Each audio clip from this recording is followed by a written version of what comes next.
Question number 11 है आपका, helium के 54 ग्राम में कितने मोल मौजूद हैं। तो इसको थोड़ा सा हल करना पड़ेगा, तो चलिए इसे हल कर देते हैं। तो हीलियम का सबसे पहले मोलर द्रव्यमान देखेंगे, तो हीलियम का मोलर द्रव्यमान है आपका 4 ग्राम, और दिया गया द्रव्यमान कितना है आपका, दिया गया द्रव्यमान वो है आपका 54 ग्राम। हमसे क्या पूछ रहा है, मोलों की संख्या पूछ रहा है। तो मोलों की संख्या का सूत्र होता है मोलों की संख्या n बराबर दिया गया द्रव्यमान। दिया गया द्रव्यमान कितना था, 54 ग्राम, और बटा में कितना, बटा में आपका मोलर द्रव्यमान। मोलर द्रव्यमान कितना था आपका 4 ग्राम। भाग दे दीजिए आपका 4 एकमा 4, 4 3 के 12 और 4 5 20। तो इसका करेक्ट आंसर हो जाएगा ऑप्शन नंबर ए, 13.5 मोल। ये इसका बिल्कुल ही करेक्ट आंसर होगा। नेक्स्ट क्वेश्चन, क्वेश्चन नंबर आपका 12 है, इथेनॉल का क्वथनांक है। तो इसका करेक्ट आंसर होगा option number D, 78 degree Celsius जो है आपका इथेनॉल का क्वथनांक है। तो डी इसका बिल्कुल ही करेक्ट आंसर होगा। नेक्स्ट क्वेश्चन, क्वेश्चन नंबर 13 है आपका, एक अवतल दर्पण में वस्तु को C और F के मध्य वास्तविक उल्टी छोटी छवि प्राप्त करने के लिए कहाँ रखा जाना चाहिए।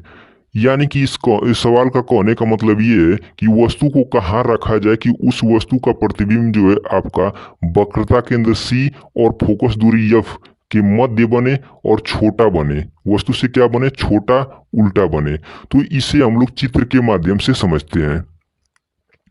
तो देखिए, वस्तु को जो है आपका, ये आपका वक्रता केंद्र C और ये आपका फोकस दूरी F और ये है आपका वस्तु। तो वस्तु को यदि आप C से दूरी पर रखते हैं, C से परे रखते हैं, तो जो आपका वस्तु का प्रतिबिंब बनेगा वो किसके किसके बीच बनेगा, तो वक्रता केंद्र C और फोकस दूरी F के मध्य बनेगा। यानी कि वस्तु को तब कहाँ रखना पड़ेगा, वस्तु को आपको C से दूरी पर रखना पड़ेगा, यानी कि C से परे रखना पड़ेगा, तब जाकर इसका प्रतिबिंब जो है आपका वक्रता केंद्र C और फोकस दूरी F के मध्य बनेगा। तो इसका करेक्ट आंसर हो जाएगा ऑप्शन नंबर बी, C से परे रखना पड़ेगा। बी इसका बिल्कुल ही करेक्ट आंसर होगा। नेक्स्ट क्वेश्चन, क्वेश्चन नंबर 14 है आपका, एक तत्व का इलेक्ट्रॉनिक विन्यास, किसी तत्व का इलेक्ट्रॉनिक विन्यास दिया है 1s2, 2s2, 2p6, 3s2 और 3p2। आवर्त सारणी में उक्त तत्व के ठीक नीचे की तत्वों की परमाणु संख्या क्या होगी। यानी कि जो ये तत्व का इलेक्ट्रॉनिक विन्यास दिया है, उस तत्व के ठीक नीचे का तत्व का परमाणु संख्या पूछ रहा है।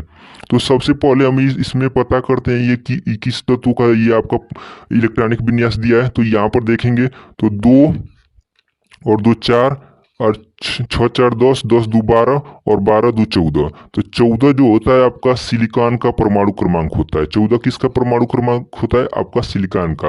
अब सिलिकॉन के नीचे कौन सा तत्व है उसका आपको परमाणु क्रमांक बताना है, तब आपको पीरियोडिक टेबल का सहारा लेना पड़ेगा। तो अगर बात करें 16वें तत्व की, 16वें ग्रुप की, तो 16वां ग्रुप आपको क्या होता है, कहो सीता जी सुनो प्रभु, कहो सीता जी सुनो, कहो सीता जी सुनो प्रभु। तो यहाँ पर आपका कार्बन है, उसके बाद आपका सिलिकॉन है, उसके बाद जर्मेनियम है। कौन है आपका, जर्मेनियम। तो सिलिकॉन के नीचे कौन है आपका, जर्मेनियम। और जर्मेनियम का परमाणु क्रमांक कितना होता है, 32। तो इसका करेक्ट आंसर हो जाएगा ऑप्शन नंबर डी, 32। डी इसका बिल्कुल ही करेक्ट आंसर होगा। नेक्स्ट क्वेश्चन, क्वेश्चन नंबर 15 आपका, निम्नलिखित में से कौन सा पुनर्जनन के साथ साथ ब्रीडिंग द्वारा उत्पन्न हो सकता है। तो इसका करेक्ट आंसर है ऑप्शन नंबर सी, हाइड्रा जो है आपका पुनर्जनन के साथ साथ ब्रीडिंग द्वारा उत्पन्न हो सकता है। सी इसका बिल्कुल ही करेक्ट आंसर है।